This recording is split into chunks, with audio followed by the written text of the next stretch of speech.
Hello everyone, welcome to Balance Chess Kids.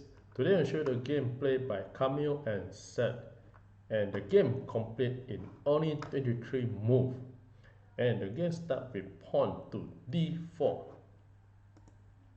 d5, c4, c6, knight c3, knight f6, e3, e6, knight f3, knight b2 d7. And this is the first five moves in this position with both develop two knights into the board. Then the game continue. Knight to c2, bishop to e7, then bishop to e2, castling from the black and castling from the white, and you have b6, then e4, and this pawn is trying to push to e5 and attacking the black knight at f6. So black capture the pawn to prevent the fall of the pawn, and knight recapture again the pawn. Knight takes e4, and now the black bishop to b7 to develop the bishop for a diagonal attack. Then the white continue to play knight takes f6 and check the king, and here bishop capture again the knight. Then the bishop go to d3 and preparing to attack the pawn at h7. Bishop d3 was played, and the black play c6, h6. So this is a 12 move, and the position is equal. Then the game continue. Bishop to e4, and queen to c7, then pawn to c5 attacking the pawn, and bishop to e7, then bishop to e3. So now the white prepare to capture the pawn, or if the pawn capture, you can capture back the pawn and pushing the rook to the middle of the board. Then f5 was played to attack the bishop, and now bishop to d3. So the bishop can continue to play to c4 and attack the pawn at e6. f4 was played, and now the white continue to play bishop to d2 with the idea of putting the bishop to c3 and d4, and here you have a two pair of bishop attacking diagonal towards the king. Then b takes c5, and now bishop to c4 attacking the pawn and check the king. So after this move, the black prevent the pawn being captured by moving rook f6, and then bishop to c3 was played.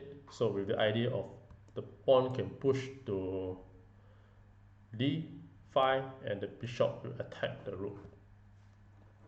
So the pawn capture d4, c takes d4, and bishop takes d4, and now the rook return to f8, rook f to f8.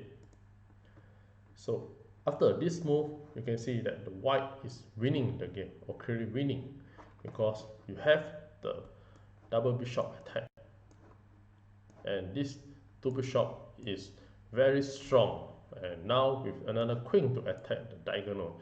So in this game you have three pieces attacking diagonal, and you can see that this diagonal attack is very dangerous for the black. So after this, white play bishop takes e6 and check the king, and now king to h8, then queen to g6, and with the idea of capture the pawn at g7 and checkmate. So after this move, the black play bishop f6, and here you have a mate in 2. I give you a couple of seconds to figure out how the white can continue to play an attack and checkmate the black. Well, congratulations for those who found the answer, and for those who like to enjoy the show, here are the brilliant move and sacrifice that the white play. The white play knight to h5,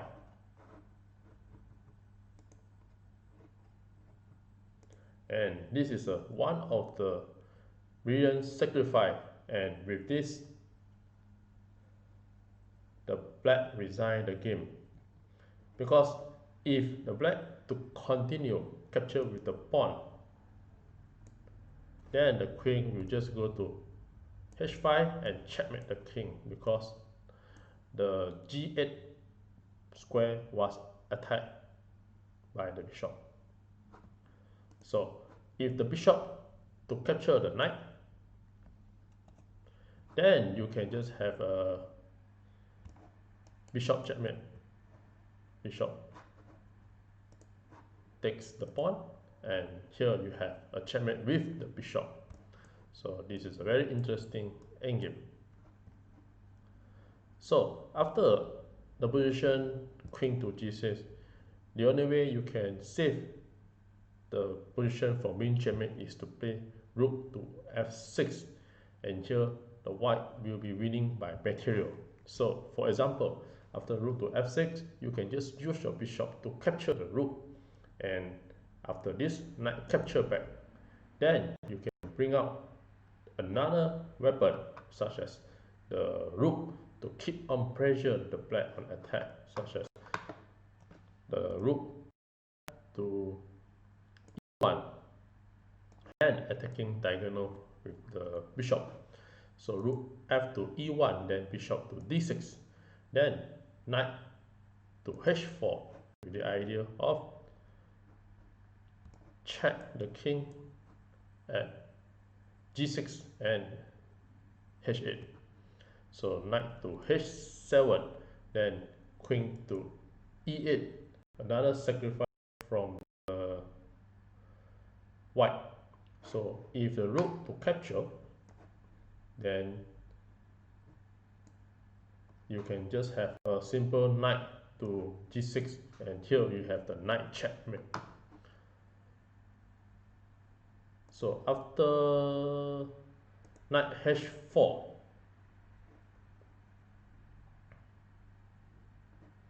so if you move another move such as a6, then the queen will just go to f5 and prepare the knight to check, and if the king come out, you can go for a discover check or double check. So example, you make another example like a5,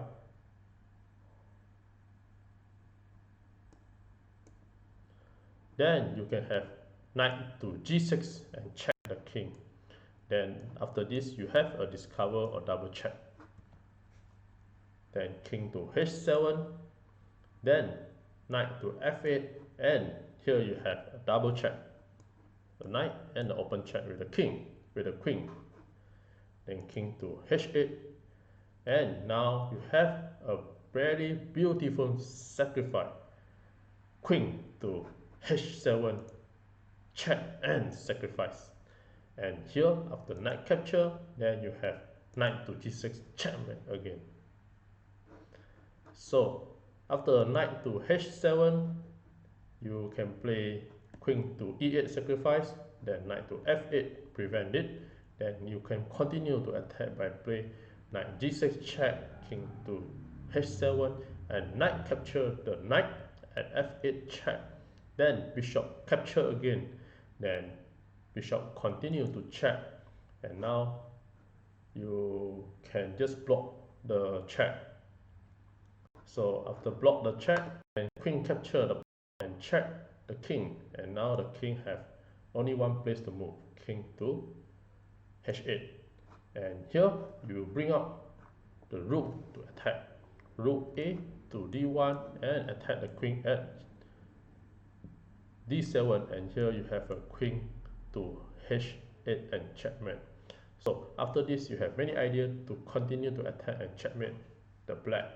So after rook A to D1, queen to G7, go for exchange, and you can just queen capture the G7, and after king capture the G7, then you can have rook to D7 check the king, and this is a fork, and it's a winning for the white with one material up.